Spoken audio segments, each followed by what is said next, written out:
आज की स्टोरी एक ऐसे ग्रैंडपा की है जिन्हें वरदान मिलता है अपनी खुशियों को बांटने का एक सुनहरा अवसर, जिसे हम द वाइट मैन के रूप में जानेंगे।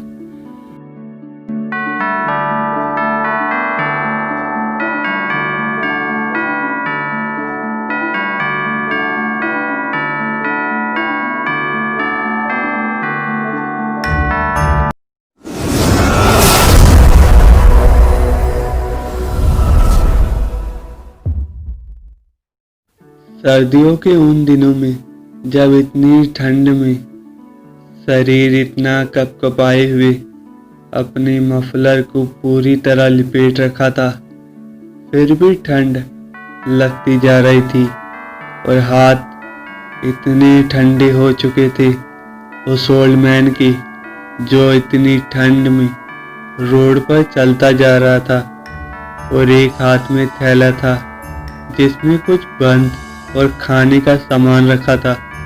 रोड पर इतनी बर्फ जमी हुई थी, चलना मुश्किल हो रहा था। जब वो ओल्ड मैन घर पर पहुंचा तो तुरंत जूते उतारे और किचन में जाकर कॉफी बनाने लगा। उस ओल्ड मैन को कॉफी बनाते वक्त अपनी वाइफ की याद आई। उनकी वाइफ उनके लिए रोज कॉफी बनाती थी और दोनों साथ में पीते थे, लेकिन अब उनकी वाइफ को गए हुए 30 साल हो चुके थे। उस ओल्ड मैन का कोई बेटा भी नहीं था। अकेली लाइफ जीना बहुत मुश्किल हो गया था। उस ओल्ड मैन की उम्र 70 के करीब थी। उनका ख्याल रखने के लिए भी कोई नहीं था। कुछ बच्चे जब उनके गार्डन में खेलने आते, जब उस ओल्ड मैन को बहुत अच्छा लगता, क्योंकि उसे लगता कोई उससे मिलने आया है।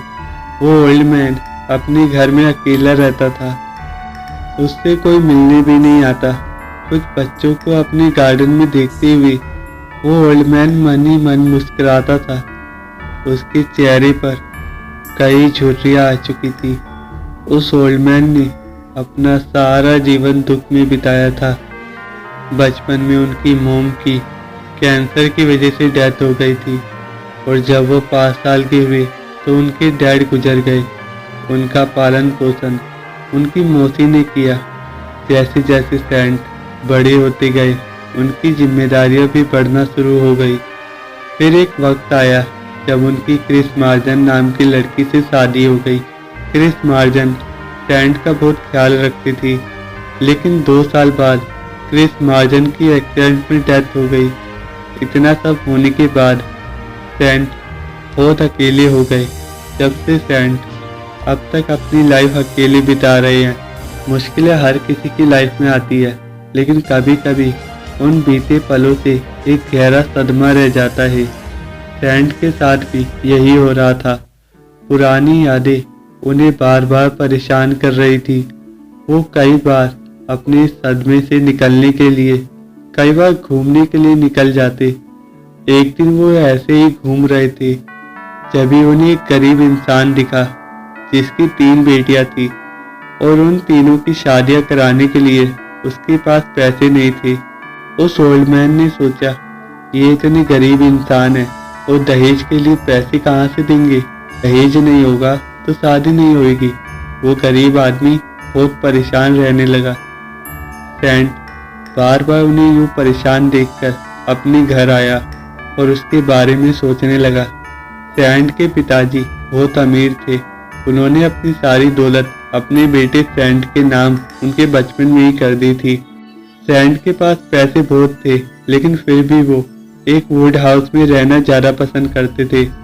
एक दिन रात को सैंट लाल सूट पहनकर उस गरीब आदमी के घर गए, पूरी सोने से भरी छोटी सी पोटली लेकर, और चीनी से उस आदमी के घर में फेंक दी। उस समय नीचे कुछ कपड़े लटके हुए थे।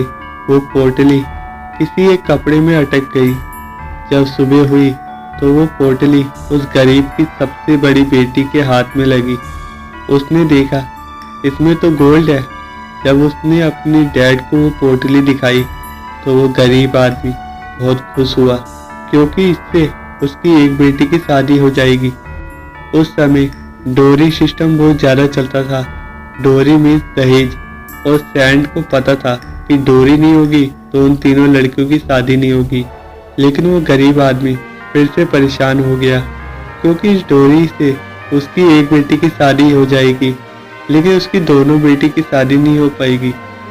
सैंड अगले दिन दोबारा वही लाल सूट पहनकर गोल्ड से भरी छोटी पोटली दोबारा चीनी से उनके घर में डाल देते हैं।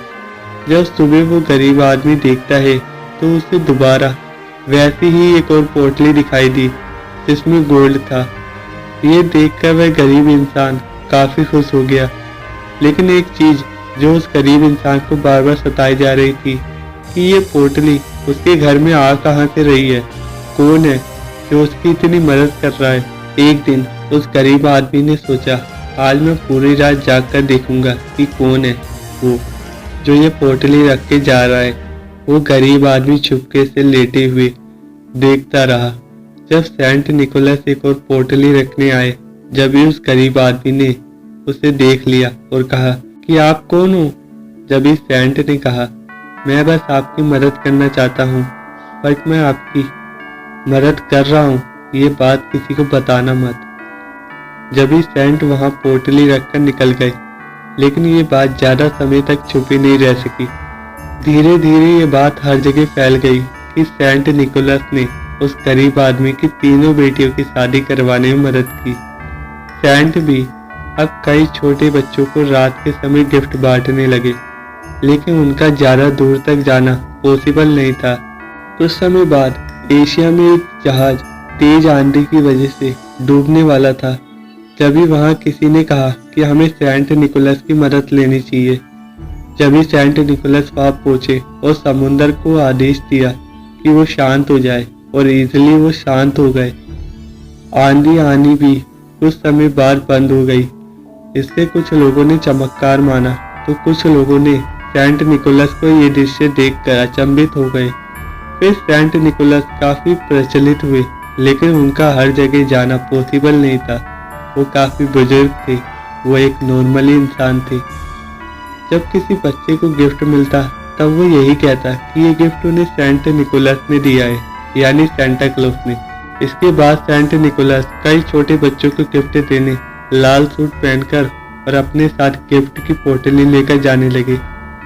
कुछ समय बाद सेंट निकोलस को कुछ लोग द वाइट मैन के नाम से भी जानने लगे, और आज इन्हें हम सेंटा क्लॉज के नाम से भी जानते हैं।